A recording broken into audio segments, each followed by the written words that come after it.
ஒரு phone call, ஒரு accident, ஒரே நிமிஷத்துல 2 குடும்பத்தோட வாழ்க்கையும் தலைகீழ மாறிடுச்சு. தங்களோட லைஃப் பார்ட்னர் மேல உயிரே வச்சிருந்த ஜோயா அண்ட் ஆதித்யா அவங்களோட கனவுல கூட நினைச்சு பார்க்காத ஒரு ஷாக்கிங்கான உண்மைய ஃபேஸ் பண்ண வேண்டிய நிலைமை வருது. அதுக்கு பின்னாடி ஒரு பெரிய சீக்ரெட்டே இருக்கு. ஹாய் அண்ட் ஹலோ மக்களே, வெல்கம் பேக் டு ஃபெபாய்ஸ் ஹோ சேனல். இன்னைக்கு நான் உங்ககிட்ட ஒரு super emotional suspense filled love story தான் கொண்டு வந்திருக்கேன். இந்த சீரியலோட பேர் வந்து பேப்பனா. இது ஒரு ஹிந்தி சீரியல். உங்க எல்லாருக்கும் கண்டிப்பா பிடிக்கும்னு நினைக்கிறேன். இதுக்கப்புறம் டைம் வேஸ்ட் பண்ணாம வாங்க எபிசோட்குள்ள போலாம். எபிசோட் 1ஓட ஸ்டார்டிங்ல ஒரு ஊரை காட்டுறாங்க. இந்த ஊர் பார்க்கறதுக்கே ரொம்ப அழகா இருக்கு. இந்த ஊரோட பேர் வந்து மசூரி. இந்த ஊர்ல தான் நம்ம ஹீரோயினும் இருக்கா. நம்ம ஹீரோயினை காட்டுறாங்க. ரொம்ப மாசான ஒரு கியூட்டான இன்ட்ரோல வந்து அவளை இன்ட்ரடியூஸ் பண்றாங்க. ஸோ நம்ம ஹீரோயினோட பேர் வந்து ஜோயா. இதுக்கப்புறம்லேருந்து அவளை நம்ம ஜோயானே கூப்பிடலாம். நம்மளோட ஜோயாக்கு வந்து கல்யாணம் ஆயிடுச்சு. அவளுக்கு ஹஸ்பண்ட் இருக்காங்க. அவளோட ஹஸ்பண்ட்காக அவ வந்து கியூட்டா அந்த பாட்ரி மேக் பண்ணிட்டு இருக்கா. அந்த மண்ணிலே வந்து ஹார்ட் மாதிரி கிரியேட் பண்ணிட்டு இருக்கா. ஸோ இங்க நம்ம ஜோயாவை பார்த்தீங்கன்னா அவ ஹஸ்பண்டை ரொம்ப லவ் பண்ற ஒரு பர்சன். அவ ஹஸ்பண்ட் தான் அவளுக்கு எல்லாமே. அவளோட லவ், அவளோட லைஃப் எல்லாமே அவளோட ஹஸ்பண்ட் மட்டும்தான். ஸோ இங்க அவளோட ஹஸ்பண்டை நினைச்சு அவ கியூட்டான ஒரு ஹார்ட் வந்து அந்த மண்ணிலே செஞ்சு வைப்பா. நெக்ஸ்ட்ல நம்ம ஹீரோ தான் காட்டுவாங்க. நம்ம ஹீரோட பேர் வந்து ஆதித்யா. ஓகேவா? இதுக்கப்புறம்ல இருந்து நம்ம அவனை ஆதித்யானே கூப்பிடலாம். ஸோ அவன் தூங்கிட்டு இருப்பான். அவனுக்கும் கல்யாணம் ஆயிடுச்சு. அவனுக்கும் ஒய்ஃப் இருக்காங்க. ஸோ இவன் தூங்கிட்டு இருக்கும் போது அவன் ஒய்ஃப் தான் வந்து எழுப்புவான். எழுந்துற டைம் ஆகுது அப்படின்னு சொல்லிட்டு ஆதித்யா எழுப்பிட்டு இருப்பாங்க. இங்க வந்து ஆதித்யா செம்மையா டென்ஷன் ஆயிடுவான். நான் தூங்கிட்டு தானே இருக்கேன், எதுக்காக எழுப்புற அப்படின்னு சொல்லிட்டு ரொம்ப கோவப்படாம ஒரு மாதிரி ஃபன்னியா வந்து அவன் ஒய்ஃப் கிட்ட பேசிட்டு இருப்பான். இங்க ஆதித்யாவும் வந்து அவனோட ஒய்ஃபை ரொம்பவே லவ் பண்ணுவாங்க. ஒரு பியூட்டிஃபுல்லான ஃபேமிலி இங்க இருக்கும். அப்போ நம்ம ஹீரோ சொல்வான், அதாவது ஆதித்யா சொல்வான், நீ ஏன் இப்படி காலையில எழுப்புற, எனக்கு கொஞ்ச நேரம் வச்சு தூங்க விட அப்படின்னு சொல்லிட்டு கேட்பான். அப்போ ஒய்ஃப் சொல்லுவாங்க, டைம் ஆயிடுச்சு, இந்த ரெடி ஆகணும்ல, சீக்கிரம் கிளம்பு அப்படின்னு சொல்லிட்டு இருப்பாங்க. ஆதித்யா வந்து சும்மா ஃபன் பண்ணிட்டு இருப்பான். நான் என்ன பண்ண போறேன், ஒரு 2 நாளைக்கு இங்கேருந்து வேற ஒரு ஊருக்கு போயிட்டு நிம்மதியா தூங்கி எழுந்து வரப்போறேன் அப்படின்னு சொல்லிட்டு சொல்லுவான். இங்க நம்ம ஹீரோ வந்து ஒரு பைலட். ஸோ அந்த ஒர்க்லாம் முடிச்சுட்டு அவன் வந்து தூங்கிட்டு இருப்பான். அதை வந்து சொல்லிட்டு இருப்பாங்க. இங்க உங்களுக்கு தெளிவா ஒரு விஷயம் சொல்றேன். ஹீரோயினுக்கும் கல்யாணம் ஆயிடுச்சு. அவளுக்குமே வந்து ஒரு ஹஸ்பண்ட் இருக்கான். இங்க ஹீரோக்குமே கல்யாணம் ஆயிடுச்சு. அவளுக்குமே ஒய்ஃப் இருக்காங்க. இங்க இவங்க 2 பேரும் எப்படி சேர போறாங்க, அதாவது ஆதித்யா அண்ட் ஜோயா எப்படி வந்து டெஸ்டினி அவங்கள ஒண்ணு சேர்க்க போகுதுன்னு தான் இந்த ஹோல் ஸ்டோரி அண்ட் இந்த ஹோல் எபிசோட், அப்கமிங் எபிசோட் எல்லாமே இருக்க போகுது. செம்ம இன்ட்ரெஸ்டிங்கா இருக்கும். வாங்க கண்டினியூ பண்ணலாம். நெக்ஸ்ட் என்ன ஜோயா காட்டுவாங்க. அவ வந்து அவளோட ஹஸ்பண்டை வந்து தேடிட்டு இருப்பா. எங்க போயிட்டா அவன் காணுமே அப்படின்னு சொல்லிட்டு அங்க இருக்க மெய்ட்ஸ் எல்லாருமே கூப்பிட்டு கேட்டுட்டு இருப்பா. இங்க கொஞ்ச நேரமே அவன் காணணும்னா அவ ரொம்பவே பதட்டப்படுவா, பயப்படுவா. அப்போ வந்து அந்த மெய்ட் கிட்ட சொல்லுவாங்க, நான் வந்து ஒரு ஹார்ட் செஞ்சிருக்கேன் பாருங்க அப்படின்னு சொன்னோன்னே அங்க இருக்க பீப்புளுக்கு வந்து தெரியல, இது என்னது கல்லு மாதிரி இருக்கு அப்படின்னு சொல்லிட்டு இருப்பாங்க. இந்த பக்கம் வந்து ஜோயா வந்து சடனா ஸ்டார்ட் ஆயிடுவா. என்னது இது கல்லு மாதிரி இருக்கா, நான் ரொம்ப மோசமாவா பண்ணிருக்கேன் அப்படின்னு சொல்லிட்டு அவ கேட்பா. பின்னாடில இருந்து ஒரு வாய்ஸ் வரும், மோசமா இல்ல, இது ரொம்ப யூனிக்கா இருக்கு அப்படின்னு சொல்லிட்டு. யாருன்னு பார்த்தா அதுதான் நம்ம ஜோயாவோட ஹஸ்பண்ட். அவனும் செம மாசம் என்ட்ரி கொடுத்துட்டு உள்ள வருவான். வந்துட்டு சொல்லுவான், இந்த ஹார்ட் வந்து நீ எனக்காக தான் பண்ணிருக்க, அதாவது உன்னோட ஹார்ட் எனக்கு கொடுக்கறதுக்காக பண்ணிருக்க அப்படித்தானே அப்படின்னு கேட்டவுடனே இங்க ஜோயா போய் உடனே அவளோட ஹஸ்பண்ட் ஹக் பண்ணிட்டு, ஆமா கரெக்ட் தான் அப்படின்னு சொல்லிட்டு அவளும் சொல்லுவா. இங்க அந்த சீன் அப்படியே கட்டாது. நெக்ஸ்ட்ல நம்மளோட ஹீரோ காட்டுவாங்க, அதாவது ஆதித்யா. அவன் வந்து பாத்ரூம்ல இருந்து வெளியே வருவான். வந்துட்டு சொல்லுவான், சாரி உன்னோட பர்த்டே நான் ரொம்ப மிஸ் பண்ணிட்டேன், நான் மறந்துட்டேன், சுத்தமா ஞாபகமே இல்லை அப்படின்னு சொல்லிட்டு சாரி கேட்பான். இந்த பக்கம் அவன் ஒய்ஃப் பார்த்தா கேஷுவலா தான் இருப்பா. பரவாயில்ல, எதுவும் இல்லை, பிரச்சனை இல்லை அப்படின்னு சொல்லிட்டு அவளும் சொல்லிட்டு இருப்பா. அப்ப ஹீரோ கேட்பான், எப்படி பிரச்சனை இல்லை சொல்லுவ, அதெல்லாம் இல்ல, நான் தப்பு பண்ணிட்டேன், தெரியாம மறந்துட்டேன் அப்படின்னு சொல்லிட்டு சொல்லுவா. ஆதித்யாவோட ஒய்ஃப் சொல்லுவான், அதெல்லாம் ஒன்றும் இல்லை, விட்டு பாத்துக்கலாம் அப்படின்னு சொல்லிட்டு அவன் நார்மலா தான் இருப்பா. சோ அவனோட ஹஸ்பண்ட் வந்து அந்த பர்த்டே மறந்தது கூட அவ பெருசா எடுத்துக்க மாட்டா. இந்த பக்கம் ஆதித்யா சொல்லுவான், அட்லீஸ்ட் நீ ஸ்மைல் பண்ணு, அப்பதான் நான் ஒத்துப்பேன், என் மேல கோவம் இல்லைன்னு சொல்லிட்டு சிரி அப்படின்னு சொல்லிட்டு அவள்கிட்ட வந்து ஃபன் பண்ணிட்டு இருப்பான், சிரிக்க வச்சுட்டு இருப்பான். அவனோட ஒய்ஃப் கிட்ட இருக்க அந்த கையில இருந்து ஒரு புக் வந்து கீழே விழும். விழுந்த உடனே ஆதித்யா எடுத்துப்பான். எடுத்துட்டு சொல்லுவான், சின்ன வயசுல இருந்து இந்த புக்கை நான் உங்ககிட்ட பாக்குறேன், இது உன்னோட பர்சனல் டைரி தானே, இன்னைக்கு நான் இதுக்குள்ள என்ன இருக்குன்னு கண்டிப்பா தெரிஞ்சே ஆகணும் அப்படின்னு சொல்லிட்டு அந்த டைரி ஓபன் பண்ண போவான். எங்க அந்த டைரி வந்து ஆதித்யா கையில போன உடனே அவனோட ஒய்ஃபுக்கு மூஞ்சே மாறிடும். வாங்க தான் ட்ரை பண்ணுவான், பட் ஆதித்யா கொடுக்க மாட்டான். அப்போ ஆதித்யா சொல்லுவான், இல்ல நான் கண்டிப்பா ஓபன் பண்ணி தான் பாப்பேன் அப்படின்னு சொல்லும் போது அவன் சொல்லுவா, யாரோட பர்சனல் திங்கும் ஓபன் பண்ணி பார்க்க கூடாது அப்படின்னு சொல்லிட்டு ஒய்ஃப் சொல்லுவா. அப்ப ஹீரோ சொல்லுவான், இது பர்சனலா, நம்ம 2 பேருக்குள்ள இருக்கிறது எப்படி பர்சனல் ஆகும், நம்ம தான் ஹஸ்பண்ட் அண்ட் ஒய்ஃப் ஆச்சு அப்படின்னு சொல்லிட்டு இவன் சொல்லுவான். அப்போ ஹீரோட ஒய்ஃப் சொல்லுவான், நீ தயவு செஞ்சு படிக்காத கூடு அப்படின்னு சொல்லிட்டு சொல்லுவான். எங்க ஹீரோல, சரி ஓகே நான் தான் படிக்கல, எனக்கு தெரியும் உனக்கு எவ்வளவு பிரைவசி இம்பார்ட்டன்ட் சொல்லிட்டு, அதனால நான் படிக்கல இந்த அப்படின்னு சொல்லிட்டு கொடுத்துருவான். இப்போ அதான் அவளுக்கு வந்து ஒரு பெரும் மூச்சை விடுவா. அது வாங்கிட்டு பேக்ல போய் போட்டுருவா. அப்போ ஹீரோ சொல்லுவான், ஃபன் பண்ணிட்டு இருப்பான். ஹீரோ ஃபுல்லாவே ஜாலி மூட்ல இருப்பான். அவன் சொல்லுவான், ஒரு நாள் இல்ல ஒரு நாள் கண்டிப்பா எடுத்து படிப்பேன் அப்படின்னு சொல்லிட்டு சொல்லுவான். இந்த பக்கம் ஒய்ஃப்ல, படிச்சா என்ன படிக்கலன்னா என்ன, அதான் நம்ம 2 பேருக்கும் ஆல்ரெடி கல்யாணம் ஆயிடுச்சுல அப்படின்னு சொல்லிட்டு அவ சொல்வா. அப்ப சொல்லுவான், நீ இது எல்லாத்தையும் விட்டுரு, இன்னைக்கு வந்து நீ எங்கேயும் போ தேவையில்ல, நான் வேணா உன்னோட ஆஃபீஸ் கால் பண்ணி நீ 2 டேஸ்க்கு லீவுன்னு சொல்லிடுறேன். அது மட்டும் இல்லாம இன்னைக்கு உன் பர்த்டேனால நம்மளோட ஃப்ரெண்ட்ஸ் எல்லாரையும் நம்ம இன்வைட் பண்ணலாம், எங்கேயாச்சும் வெளியே போகலாம், டைம் ஸ்பெண்ட் பண்ணலாம் அப்படின்னு சொல்லிட்டு இவன் சொல்லிட்டு இருப்பான். இந்த பக்கம் ஒய்ஃப் சொல்வா, அப்ப நம்ம நேத்து தான் போயிருக்கணும், ஏன்னா என்னோட பர்த்டே நேத்து தான், இன்னைக்கு கிடையாது. எனக்கு ஒரு விஷயம் புரியல, என்னோட மதர் இன்லா வந்து உங்ககிட்ட வந்து ஹிண்ட் கொடுத்துருக்காங்க எனக்கு பர்த்டேன்னு சொல்லிட்டு, பட் எனக்குன்னு சொல்லல அப்படின்னு சொல்லிட்டு அவ கோமா சொல்வா. இந்த பக்கம் ஹீரோல, என்னை மன்னிச்சிடு, நான் மறந்துட்டேன் கம்ப்ளீட்டா, சாரி சொன்னா கூட அது ஒர்க் அவுட் ஆகாதுல்ல அப்படின்னு சொல்லிட்டு ஹீரோ சொல்லுவான். அப்போ ஒய்ஃப்ல, ஆமா கண்டிப்பா ஒர்க் அவுட் ஆகாது, அதனால விட்டுரு, எந்த பிரச்சனையும் இல்லை, எனக்கும் கொஞ்சம் ஒர்க் இருக்கு, நான் வெளியே கிளம்புறேன் சென்னைக்கு ஒரு புக் ஈவெண்ட்டுக்காக. அப்போ ஹீரோட ஒய்ஃப் சொல்வா, உனக்கும் வந்து ஃபிளைட்டுக்கு டைம் ஆயிடுச்சு, இன்னைக்கு வந்து உனக்கு போயே ஆகணும், அதனால வந்து நீ எப்பயோ லீவ் போடாத, நீ போய் உன் வேலையை பாரு, நானும் எனக்கும் வேலை இருக்கு, நானும் போய் பாக்குறேன் அப்படின்னு சொல்லிட்டு சொல்வா. இந்த பக்கம் நம்ம ஹீரோ ஃபேஸே டல் ஆயிடும். அப்போ வந்து அவ சொல்வா, சரி நீ வந்து டென்ஷன் ஆகாத, நானும் சென்னையிலேருந்து வந்துடுறேன், நீயும் வந்து டெல்லியிலேருந்து வந்துடு, அதுக்கப்புறம் நம்ம 2 பேரும் வந்து பர்த்டே செலிப்ரேட் பண்ணலாம் அப்படின்னு சொல்லிட்டு சொன்ன உடனே ஹீரோக்கும் ஹாப்பி ஆயிடும். இங்க அந்த சீன் அப்படி கட்டாது. அப்ப நம்ம ஹீரோ வந்து அவனோட வைஃப் கிட்ட வந்து ரொமான்டிக்கா இருக்கலாம்னு சொல்லிட்டு கிட்ட வருவான். பட் அவ வந்து அவாய்ட் பண்ணிட்டு போயிடுவா. அப்ப நம்ம ஹீரோ சொல்லுவான், நீ எங்க போனாலும் அதை பத்தி கவலை இல்லை, பட் ஒரு விஷயம் ஞாபகம் வச்சுக்கோ, என்னை விட அதிகமா உன்னை யாருமே லவ் பண்ண முடியாது அப்படின்னு சொல்லிட்டு நம்ம ஹீரோ சொல்லுவான். இங்க அந்த சீன் அப்படி கட்டாது. நெக்ஸ்ட் சீன்ல ஜோயா காட்டுவாங்க. அவனோட ஹஸ்பண்டோட வந்து ஒரு கியூட்டான மூமெண்ட் வந்து 2 பேரும் கிரியேட் பண்ணிட்டு இருப்பாங்க. இங்க நம்ம ஜோயா பத்தி உங்களுக்கு தெரியும்ல, அவ ஒரு இன்னோசென்டா இருப்பா. சோ அவ ஹஸ்பண்ட் வந்து ரொம்ப லவ் பண்ணுவா. அப்ப சொல்வா, இந்த ஹார்ட் எப்படி இருந்துச்சு அப்படி சொல்லிட்டு அதை பத்தி பேசிட்டு இருப்பாங்க. அப்போ அவன் சொல்வான், அதெல்லாம் ஒண்ணும் இல்லை, நல்லா தான் இருக்கு, எனக்கு இப்படிதான் பிடிச்சிருக்கு அப்படின்னு சொல்லிட்டு அவன் சொல்வான். அப்போ ஜோயா சொல்வா, எனக்கு ரொம்ப நாள் ஆசை, கடைசியா நம்ம கல்யாணம் அப்போ வந்து உன் மேல வந்து நான் பூசினது இப்ப மறுபடியும் பூசிட்டா அப்படின்னு சொல்லிட்டு அவ ஃபேஸ்ல இருக்க அந்த மண்ணெல்லாம் வந்து அவனோட ஹஸ்பண்ட் மேல பூசி விடுவா. இங்க வந்து 2 பேரும் ரொமான்டிக்கா வந்து டைம் ஸ்பெண்ட் பண்ணுவாங்க.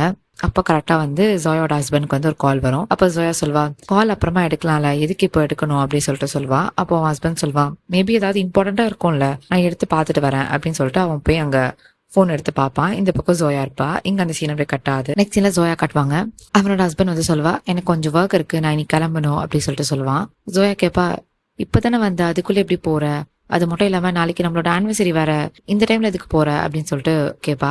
அப்ப அவன் சொல்லுவான், இல்ல நான் போய் தான் ஆகணும், கொஞ்சம் ஒர்க் இருக்கு, அது மட்டும் இல்லாம நான் சீக்கிரமா வந்துடுவேன், நாளைக்கு தானே நம்ம ஆனிவர்சரி, இன்னைக்கு நைட்டே நான் ரிட்டர்ன் ஆயிடுவேன் அப்படின்னு சொல்லிட்டு அவன் சொல்லுவான். அப்ப ஜோயா சொல்வா, வாரத்துல 4 நாள் இங்க இருக்க, மிச்ச 4 நாள் மும்பைல தான் இருக்க, நீ ஏன் இப்படி பண்ணிட்டு இருக்க அப்படி சொல்லிட்டு அவ வந்து உள்ள போயிடுவா. இந்த பக்கம் வந்து ஜோயாவோட ஹஸ்பண்ட் வந்து ஷேவ் பண்ணிட்டு இருப்பான். அப்ப ஜோயா சொல்வா, சரி நான் உன்னோட திங்ஸ் எல்லாம் பேக் பண்றேன், நீ ஊருக்கு கிளம்புறால அப்படின்னு சொல்லிட்டு துணியெல்லாம் எடுத்து வச்சுட்டு இருப்பா. அப்ப ஜோயா சொல்வா, நீ இப்பெல்லாம் வர வர ரொம்ப டிஸ்ட்ராக்டடா இருக்க, ஏன் தெரியல அப்படின்னு சொல்லிட்டு ஜோயா சொல்லிட்டு இருப்பா. அப்போ ஹஸ்பண்ட் கேட்பான், நான் டிஸ்ட்ராக்டடா இருக்கேனா, நான் எப்படி, அது மட்டும் இல்லாம நீ சொல்ற எல்லா விஷயமும் நான் கேட்டுட்டு தானே இருக்கேன் அப்படின்னு சொல்லிட்டு அவன் சொல்லுவான். அப்ப ஜோயா சொல்வா, நான் அதை சொல்லல, ஃபர்ஸ்ட் எல்லாம் வந்து நம்ம ஆனிவர்சரி வருதுன்னா பிளான் பண்ணுவேன், வெளியே போவோம், பட் இந்த வாட்டி நீ பிளானே பண்ண மாட்டேற, நார்மலா இருக்க, அதான் கொஞ்சம் வியர்டா இருக்கு அப்படின்னு சொல்லிட்டு ஜோயா பேசிட்டு இருப்பா. அப்ப ஜோயா வந்து துணியெல்லாம் எடுத்து வைக்கும் போது அங்கிலேருந்து ஒரு ரிங் பாக்ஸ் வந்து கீழே வந்து விழும். இங்க ஜோயா அந்த ரிங் பாக்ஸ் பார்த்தோன்னா ரொம்ப ஹாப்பி ஆயிடுவா. போயிட்டு அவ ஹஸ்பண்டை ஹக் பண்ணிட்டு சொல்வா, ரொம்ப தேங்க்ஸ், நான் கூட வந்து கோவத்துல ஏதாவது சொல்லிட்டேன் பிளான் பண்ணலன்னு சொல்லிட்டு, பட் நீ எனக்காக இந்த மாதிரி சர்ப்ரைஸா பிளான் பண்ணிருக்கேன்னு எனக்கு தெரியாம போச்சு அப்படின்னு சொல்லிட்டு அந்த ரிங் எடுத்து அவ போடுவா. பார்த்தா அந்த ரிங் வந்து லூஸா இருக்கும். இங்க வந்து அவளோட ஹஸ்பண்டோட ஃபேஸ் பார்த்தா ரொம்பவே ஷாக்கா இருப்பான். இந்த ரிங் எப்படி அவளுக்கு கிடைச்சதுன்னு சொல்லிட்டு அந்த மாதிரி ஒரு லுக் அவன் வச்சிட்டு இருப்பான். இந்த பக்கம் ஜோயா வந்து ரொம்ப ஹாப்பியா இருப்பா. ஏன் எனக்கு பத்தல, அது மட்டும் இல்லாம நீ என்ன என்னோட சைஸை மறந்துட்டியா அப்படின்னு சொல்லிட்டு ஜோயாவே கேட்பா. அவளே கேட்டு அவளே பதில் சொல்லிப்பா. அப்ப ஜோயா சொல்ல, சரி பரவாயில்ல, ஒரு பிரச்சனையும் இல்லை, நான் வந்து நூல் கட்டி போட்டுக்கிறேன், சோ யாருக்குமே தெரியாது அப்படின்னு சொல்லிட்டு அவ வந்து ஹாப்பியா இருப்பா. இந்த பக்கம் வந்து அவளோட ஹஸ்பண்டோட ஃபேஸ் பார்க்கணுமே அப்படியே ஷாக்கா இருப்பான். நெக்ஸ்ட் எல்லாம் ஹால கட்டுவாங்க. சோ ஹீரோட வீட்டுல அங்க வந்து எல்லாமே டின்னர் டேபிள் இருப்பாங்க. ஹீரோட அம்மா எல்லாருமே இருப்பாங்க. சோ அப்ப வந்து அந்த இடத்துல வந்து ஹீரோட அப்பா வருவாங்க. வந்த உடனே ஹீரோ மூஞ்சே மாறிடும். ஏன்னா அவனுக்கும் அவங்க அப்பாக்குமே வந்து டேர்ம் செட் ஆகாது. சோ நம்ம ஹீரோ வந்து அவங்க அப்பா கிட்ட பேசுறது இல்ல. அப்ப அவங்க அப்பா வந்து டேபிள்ல உட்காந்து சாப்பிடறதுக்காக வருவாங்க. அப்ப ஹீரோட அம்மா வந்து கேட்பாங்க, பூஜா எங்க போயிருக்கா, அதாவது ஹீரோட அம்மா கேட்பாங்க, உன் ஒய்ஃப் எங்க போயிருக்கா, புக் ஃபேர்க்கு தான் போயிருக்காளா அப்படின்னு சொல்லிட்டு. ஹீரோல ஆமா அங்கதான் போயிருக்கா அப்படின்னு சொல்லிட்டு சொல்லுவாங்க. இந்த பக்கம் அவங்க அப்பால, அப்படி போறதா இருந்தா 2 பேரும் ஒன்னாவே போயிருக்கலாம்ல அப்படின்னு சொல்லிட்டு சொல்லுவாங்க. இங்க வந்து நம்ம ஹீரோ கடுப்பாயிடும். ஹீரோ சொல்லுவான், அம்மா அப்பா கிட்ட சொல்லுங்க, என்னை பத்தியும் என் ஒய்ஃப் பத்தியும் அவங்க பேசக்கூடாதுன்னு, அது மட்டும் இல்லாம அவ சென்னைக்கு போறேன், நான் டெல்லிக்கு போறேன், 2 பேரோட டெர்மினல்ஸ் வந்து வேற வேற, நாங்க எப்படி ஒன்னா போறது அப்படின்னு சொல்லிட்டு அவன் அங்க கோவத்தோட போயிடுவான். இங்க அந்த சீன் அப்படியே கட்டாது. நெக்ஸ்ட் சீன்ல ஜோயா காட்டுவாங்க. அவளோட ஹஸ்பண்டை வந்து சென்ட் ஆஃப் பண்ணுவான். அவனும் வந்து ஸ்மைல் பண்ணிட்டு ஏறி போயிடுவான். இந்த பக்கம் நம்ம ஜோயாக்கு வந்து ஒரு மாதிரி ஃபீலா இருக்கும். ஏதோ ஒரு தப்பா நடக்க போகுது அந்த மாதிரி சொல்லிட்டு ஒரு ஃபீல் இருக்கும். அவன் நினைச்சிட்டு அங்கிருந்து போயிடுவா. எங்க அந்த சீன் அப்படியே கட்டாது. நெக்ஸ்ட் சீன்ல ஹீரோ காட்டுவாங்க. அவனும் வந்து ஃபிளைட் ஏறிட்டு அன்னைக்கு அவன் வந்து டெல்லிக்கு போகணும். ரீச் ஆகிறதுக்கு போகும்போது நடுவில் வந்து ஒரு பேசஞ்சருக்கு வந்து செஸ்ட் பெயின் வந்துடும். ஸோ எமர்ஜென்சியாக நம்ம ஹீரோ வந்து ஒரு இடத்துல லேண்ட் பண்ணுற மாதிரி ஆகிடும். அவன் என்ன பண்ணுவான், ஒரு பர்டிகுலர் பிளேஸ், அதாவது மசூரி கிட்ட இருக்கிற ஒரு பிளேஸில் வந்து லேண்ட் பண்ணிடுவான் ஃப்ளைட்டை. ஸோ அந்த பேஷண்ட்டுக்கு வந்து எமர்ஜென்சியாக வந்து ஹாஸ்பிட்டல் கூட்டு போயிடுவாங்க. இங்கே ஃப்ளைட்டில் இருக்கவங்க எல்லாருமே கிளாப் பண்ணுவாங்க ஒரு உயிரை காப்பாற்றினதுனால. பைலட் வந்து அப்போ வந்து சொல்லுவாங்க, நம்மளால வந்து இப்போ மறுபடியும் டெல்லிக்கு போக முடியாது, ஏன்னா கிளைமேட் வந்து சரியில்லை, ரொம்ப வந்து ரைனியாக இருக்குது, ஃபாகியாக இருக்குது, நம்மளால போக முடியாது, ஸோ இங்கே தான் இருக்கிற மாதிரி இருக்கும் அப்படின்னு சொல்லிட்டு சொல்லுவாங்க. இந்த பக்கம் ஆதித்யா சொல்லுவான், நான் கண்டிப்பாக வீட்டுக்கு போய் ஆகணும், மும்பையில் போய் இருக்கணும், நாளைக்கு என்னோட ஒய்ஃபோட பர்த்டே வேற அப்படின்னு சொல்லிட்டு சொல்லுவான். அப்போ அந்த கோபைலட் சொல்லுவாங்க, வேற ஆப்ஷனே இல்லை, வேணா இங்கேருந்து மசூரி கிட்ட தான், அங்கே வேணா போயிருங்க அப்படின்னு சொல்லிட்டு சொல்லுவாங்க. அப்போ ஹீரோ சொல்லுவான், சரி நாங்கள் வேணா போயிட்டு என்னோட ஒய்ஃப்க்கு ஏதாவது கிஃப்ட் வாங்குறேன் அப்படின்னு சொல்லிட்டு நம்ம ஹீரோ போவான். இங்கே அந்த சீனை போய் கட்டாது. நெக்ஸ்ட்ல ஜோயோட அம்மா அப்பாவை தான் காட்டுவாங்க. ஸோ ஜோயோட அம்மா வந்து சொல்லுவாங்க அவங்க அப்பா கிட்ட, ஜோயா கிட்ட எப்பயாச்சும் பேசுங்க, 5 வருஷம் ஆகுது, இன்னும் 7 நேரம் இப்படி இருக்க போறீங்க. அது மட்டும் இல்லாம யஷும் ஜோயாவும் ரொம்ப நல்ல பேர் தான், இப்ப கூட வந்து யஷ் வந்து ஜோயாக்கு ரிங் வாங்கி கொடுத்துருக்கான் அப்படின்னு சொல்லிட்டு சொல்லுவாங்க. இந்த பக்கம் உங்க அப்பால, என் கோவம் வந்து ஜோயா மேல கிடையாது, பட் யஷ் மேலதான், யஷ் வந்து அவனுக்கு ஏத்தவன் கிடையாது, எனக்கு யஷ் மேல நம்பிக்கையே இல்லை அப்படின்னு சொல்லிட்டு ஜோயோட அப்பா சொல்லுவாங்க. இந்த பக்கம் வந்து அவங்க அம்மா கன்வின்ஸ் பண்ண ட்ரை பண்ணுவாங்க. அப்படிலாம் இல்லை, யஷ் நல்ல பையன் தான் அப்படின்னு சொல்லிட்டு இருப்பாங்க. இந்த பக்கம் பின்னாடி ஜோயாவும் வந்து கன்வின்ஸ் பண்ணுவா, அப்பா என்கிட்ட பேசுங்க அப்படின்னு சொல்லிட்டு. பட் அவங்க அப்பா பேச மாட்டாங்க. அந்த கோவத்தை ஜோயா என்ன பண்ணுவா, கார் ஏறி அங்கேருந்து போயிடுவா. இங்க அந்த சீன் அப்படியே கட்டாது. ஆக்சுவலி வந்து ஜோயா அண்ட் யஷ் வந்து வீட்டுக்கு பிடிக்காம தான் கல்யாணம் பண்ணியிருப்பாங்க.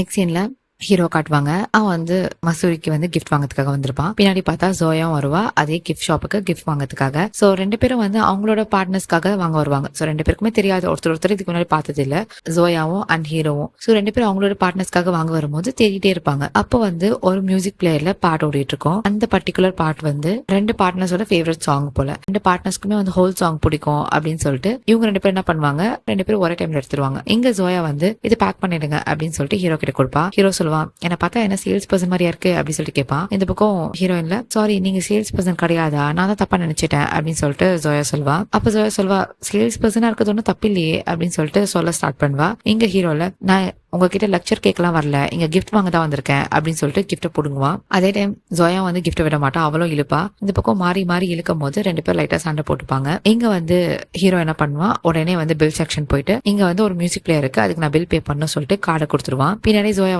வந்துட்டு அங்கிள் எப்படி இருக்கீங்க அப்படின்னு சொல்லிட்டு அந்த பில் பர்சன் கிட்ட கேஷுவலா பேசிட்டு இருப்பா ஃப்ரெண்ட்லியா. அவங்க 2 பேருக்கும் ஆல்ரெடி தெரியும் போல, ஜோயாக்கும் அந்த கடையோட ஓனருக்கும் ஆல்ரெடி தெரியும் போல. அவங்களும் நார்மலா பேசிட்டு இருப்பாங்க. அப்போ வந்து ஹீரோக்கு செம ஷாக்கு, அவங்க 2 பேருக்கும் தெரியும்னா அப்போ அந்த கிஃப்ட் வந்து அவளுக்கு தானே வைப்பாங்க, ஹீரோ கொடுக்க மாட்டாங்கல்ல. சோ அந்த பயம் நம்ம ஹீரோக்கு இருக்கும். அதனால ஹீரோ கேட்பான், நான் உங்ககிட்ட கார்டு கொடுத்துட்டேன், நீங்க கூட கார்டை தேய்ச்சிட்டீங்க அப்படின்னு சொல்லிட்டு சொல்லுவான். அப்போ அந்த ஆள் சொல்லுவான், இங்க பாருப்பா, காசை விட எமோஷன் தான் இம்பார்ட்டன்ட், ஜோயாக்கு வந்து அவளோட ஹஸ்பண்ட்காக வாங்குறா, அப்போ அவளுக்கு தானே கொடுக்கணும் அப்படின்னு சொல்லிட்டு சொல்லுவான். அப்போ அந்த ஓனர் சொல்லுவாங்க, காசு கூட கிரெடிட் ஆகல, நான் கேன்சல் பண்ணிட்ட பேமெண்ட்டை, உங்களுக்கு எப்படி ரிட்டர்ன் ஆயிடும், நீங்க வேணா வேற கிஃப்ட் போய் பாருங்க, இந்த கடையில ஃபுல்லா நிறைய கிஃப்ட்ஸ் இருக்கு, வேற கிஃப்ட் பாருங்க அப்படின்னு சொல்லிட்டு சொல்லிடுவான். இங்க நம்ம ஹீரோ வந்து செம்ம கடுப்புல போயிடுவான். நெக்ஸ்ட் எல்லாம் ஜோயா வந்து அந்த கிஃப்ட் வந்து பேக் பண்ணிட்டு வெளியே வருவான். இங்க வந்து ஹீரோ இருப்பான். சொல்வான், என்னோட பொருளை நீங்க எப்படி திருடிட்டு போலாம் அப்படின்னு சொல்லிட்டு கேட்பான். அப்ப ஜோயா சொல்லுவா, இது உங்க பொருளா இருந்தா முதல்ல நான் எடுத்துக்கவே மாட்டேனே அப்படின்னு சொல்லிட்டு இவ சொல்லுவா. அப்போ ஹீரோல, என்ன மன்னிச்சிரு அப்படின்னு சொல்லிட்டு சொல்லுவான். அப்போ ஜோயா கேப்ப எதுக்காக அப்படின்னு கேட்கும் போது ஹீரோ என்ன பண்ணுவான், அவன்கிட்ட இருக்க காசை வந்து ஜோயா கிட்ட தூக்கி போட்டுட்டு அவளோட கிஃப்ட் வந்து புடுங்கிட்டு ஓடி போயிடுவான். இந்த பக்கம் ஜோயா வந்து திருடன் அப்படின்னு சொல்லிட்டு அவளும் பின்னாடியே ஓடுவா. 2 பேரும் மாறி மாறி ரோட்ல வந்து ஓடிட்டு இருப்பாங்க. இந்த பக்கம் ஹீரோ வந்து ஓடி போய் ஒரு இடத்துல உட்காருவான். பின்னாடி பார்த்தா நம்ம ஹீரோயின் வந்து நிப்பா. அங்கேருந்து பயந்துட்டு, நீ போவே மாட்டியா, திரும்பி இப்படிதான் வருவியா சொல்லிட்டு மறுபடியும் ஓடுவாங்க. இங்க 2 பேருக்கும் வந்து ஒரு பாட்டு இருக்கும், ஒரு கியூட்டான மூமெண்ட் இருக்கும், 2 பேரும் வந்து ஓடி போறது. இந்த பக்கம் வந்து 2 பேரும் ஓடி போவாங்க, ஒருத்தர் மாத்தி ஒருத்தர் டாம் அண்ட் ஜெரி மாதிரி சண்டை போட்டுப்பாங்க. சோ ஹீரோ வந்து கிஃப்ட் பிடிக்கிட்டு ஓடுவான், பின்னாடியே வந்து ஹீரோயின் ஓடுவா. அப்போ ஒரு பாயிண்ட்டுக்கு மேல நம்ம ஹீரோயின் பிடிச்சிட்டு ஹாய் என்ன தானே தேடுற அப்படின்னு சொல்லிட்டு கேட்பான். அப்போ ஹீரோல, ஆமா நீ வந்து போவே மாட்டியா, இப்படிதான் இருப்பியா அப்படி சொல்லி கேட்டுட்டு இருப்பான். அப்ப கரெக்டா வந்து ஒரு ஊர்வலம் மாதிரி போவோம் அந்த சைடு. அந்த பக்கம் கூட்டத்துல வந்து ஒருத்தவங்க வந்து கள்ள பவுடர் எடுத்து வருவாங்க. ஹீரோ என்ன பண்ணுவான், அந்த கள்ள பவுடரை தட்டி விட்டுட்டு அங்கேருந்து ஓடி போயிடுவான் ஹீரோயின் பாக்கிறதுக்கு முன்னாடி. எங்க நம்ம ஹீரோ வந்து ஓடி போயிட்டு ஒரு சேர்ல உட்காருவான். உட்காந்துட்டு அந்த பாட்டு கேட்கலாம்னு சொல்லிட்டு உள்ள இருந்து எடுத்து செட் பண்ணிட்டு இருப்பான். அப்ப கரெக்டா வந்து நம்ம ஹீரோக்கு ஒரு கால் வரும். இந்த சைடு நம்ம ஹீரோயினுக்கு ஒரு கால் வரும். அந்த கால் அட்டென்ட் பண்ண ரெண்டு பேருக்கும் செம்ம ஷாக்ல இருப்பாங்க. இந்த பக்கம் ஹீரோக்கும் ஷாக்கு. ஹீரோக்கு என்ன நியூஸ் வரும்னா, உங்க ஒய்ஃப் போன ஒரு கார்ல வந்து ஆக்சிடென்ட் ஆச்சு அப்படின்னு சொல்லிட்டு ஒரு கால் வரும். அந்த பக்கம் ஹீரோயினுக்கும் அந்த கால்ல வந்து உங்க ஹஸ்பண்ட் போன கார்ல வந்து ஆக்சிடென்ட் அப்படின்னு சொல்லிட்டு ஒரு கால் வரும். ரெண்டு பேரும் செம்மையா பயந்து போயிடுவாங்க. அங்கிருந்து ஓடுவாங்க. இந்த பக்கம் நம்ம ஹீரோ வந்து கார் எடுத்துட்டு போவான். ஜோயாவும் அப்படியும் அந்த இன்னொரு கார்ல எடுத்துட்டு அந்த லொகேஷன் வந்து ரீச் ஆயிடுவா. இந்த பக்கம் ரெண்டு பேரும் வந்து ஒரே டைம்ல தான் வந்து இறங்குவாங்க. அதாவது ஹீரோவும் ஜோயாவும் வந்து ஒரே டைம்ல தான் வந்து அந்த ஆக்சிடென்ட் ஸ்பாட்ல வந்து இறங்குவாங்க. இவங்க ரெண்டு பேரும் மூஞ்சி பார்க்கணுமே செம்மையா பயந்து போயிருப்பாங்க, அழுவாங்க லிட்ரலி. இந்த பக்கம் ஜோயாவும் செம்மையா பயந்து போய் அழுவா. அங்க ஒரு கார் இருக்கும். அந்த காரை பார்த்தோன்னே ரொம்ப நசுங்கி போய் ஒரு மலையில இருந்து கீழே விழுந்தா எப்படி இருக்கும் அந்த மாதிரி ஒரு கார் வந்து நசுங்கி போயிருக்கும். இதை பார்த்துட்டு ஜோயா வந்து அந்த காரை பார்த்துட்டு செம்மையா பிரேக் ஆகி அழுவா. இந்த பக்கம் வந்து ஹீரோவும் வந்து செம்மையா பிரேக் ஆகி வந்து பார்ப்பான். பார்த்தா அங்க ரெண்டு பேரை வந்து க்ளோஸ் பண்ணி வச்சிருப்பாங்க, துணி போட்டு மூஞ்ச ஃபுல்லா க்ளோஸ் பண்ணிட்டு இருப்பாங்க. அவங்க ரெண்டு பேரும் இறந்துட்டாங்க போல, அதனால வந்து க்ளோஸ் பண்ணி வச்சிருக்காங்க ஃபேஸ. இதை பார்த்துட்டு ரெண்டு பேரும் செம்ம ஷாக் ஆகி பிரேக் ஆயிடுவாங்க. எங்க ஜோயா வந்து அங்க போலான்னு கிட்ட போறப்போ கரெக்டா வந்து காத்துல வந்து துணி வந்து பறந்துடும். பார்த்தா அவளோட ஹஸ்பண்டோட ஃபேஸ் தான் இருக்கும். பார்த்துட்டு அவ செம்மையா பிரேக். இந்த பக்கம் ஹீரோ வந்து போயிட்டு அந்த சைடு யாரு இருக்கான்னு சொல்லிட்டு திறந்து பார்ப்பான். பார்த்தா அவரோட ஒய்ஃப். அதை பார்த்துட்டு நம்ம ஹீரோ செம்மையா பிரேக் ஆகி அவனும் அழுவான். இந்த பக்கம் ஜோயா போயிட்டு அவளோட ஹஸ்பண்டோட தலை எடுத்து அவளோட மடியில வச்சுட்டு கத்திரி அழுவா. இந்த பக்கம் ஹீரோ வந்து அவன் ஒய்ஃபை பிடிச்சிட்டு செம்மையா பிரேக் ஆகி அழுதுட்டு இருப்பான். அப்போ காத்துல வந்து என்ன ஆகும்னா துணி நல்லா பறந்துரும். பறந்த உடனே அவனோட ஒய்ஃபோட கை வந்து யஷோட கையோட க்ளோஸா டைட்டா பிடிச்சிருக்கும். இதை பார்த்து ஹீரோ வந்து செம்மையா ஷாக் ஆயிடுவான். ஏன்னா ஹீரோக்கு ஒரு நிமிஷம் புரியல, இங்க என்ன நடக்குது, நம்ம ஒய்ஃப் ஏன் இன்னொருத்தவங்களோட கையை பிடிச்சிட்டு இருக்கா அப்படின்னு சொல்லிட்டு செம்மையா ஷாக்ல இருப்பான். சோ ஹீரோக்கு என்ன தோணும்னா, நம்ம ஒய்ஃப் வந்து பிட்ரே பண்ணிட்டா அந்த மாதிரி ஒரு தாட்ல இருப்பான். அந்த கையை பார்த்துட்டு செம்மையா கோவப்படுவான். இந்த பக்கம் ஜோயா காட்டுவாங்க. ஜோயா வந்து அழுதுட்டு இருப்பா. அப்போ வந்து எதிர்ச்சியா வந்து ஹீரோ பாப்பா. ஹீரோ வந்து சமூகத்தோட எங்கேயோ பாத்துட்டு இருப்பான். இவன் எங்க பாக்குறான் அப்படின்னு சொல்லிட்டு பார்த்தா அவங்க ரெண்டு பேரும் கை பிடிச்சிருக்கிறது நம்ம ஜோயா பாத்துருவா. பார்த்துட்டு நம்ம ஜோயாக்கு ஒரு மாதிரி ஆயிடும். ஜோயா என்ன பண்ணுவா, ஷாக்ல இருப்பா. அவ அப்படியே பின்னாடி வந்துருவா. அவளோட ஹஸ்பண்டோட தலையை அவ மடியில தானே வச்சிருப்பா. அந்த ஒரு இன்சிடென்ட் அவ பார்த்தோன்னா அவளுக்கு என்ன பண்றது தெரியாது. அப்படியே பின்னாடி வந்து ஷாக்ல வந்து அந்த கையை பார்த்துட்டு இருப்பா. இந்த பக்கம் ஹீரோவும் வந்து அவங்க ரெண்டு பேரும் பிடிச்சிட்டு இருக்க அந்த கையை தான் பார்த்துட்டு இருப்பாங்க. ரெண்டு பேருக்கும் செம்ம ஷாக்கு. இவங்களோட எமோஷன் பாத்தீங்களா, ஒரு செகண்ட் என்னோட ஹஸ்பண்ட் என்னோட ஒய்ஃப் அப்படின்னு சொல்லிட்டு கதறி அழுதுட்டு இருந்தவங்க அடுத்த செகண்டே அவங்க ரெண்டு பேரும் கை பிடிச்சிருக்காங்க தெரிஞ்ச உடனே அவங்க எமோஷன் அப்படியே கோவமா மாறிடுச்சு. இங்க episode 1 completed. Thank you so much for watching my video guys. Episode 2 நான் நெக்ஸ்ட் வீடியோல அப்லோட் பண்றேன். இந்த டிராமா உங்களுக்கு பிடிச்சிருக்குன்னா கீழே கமெண்ட் செக்ஷன்ல சொல்லுங்க. அப்பதான் எனக்கும் கண்டினியூ பண்றதுக்கு கொஞ்சம் ஈஸியா இருக்கும். உங்களுக்கு பிடிச்சா மட்டும் நான் இந்த டிராமா வந்து கண்டினியூவா போடுறேன். ப்ளீஸ் யார் யாருக்கெல்லாம் இந்த டிராமா வந்து கண்டினியூ பண்ணணும்னு நினைக்கிறீங்களோ கமெண்ட் செக்ஷன்ல வந்து ஒரு தம்ஸ் அப் மட்டும் கொடுங்க.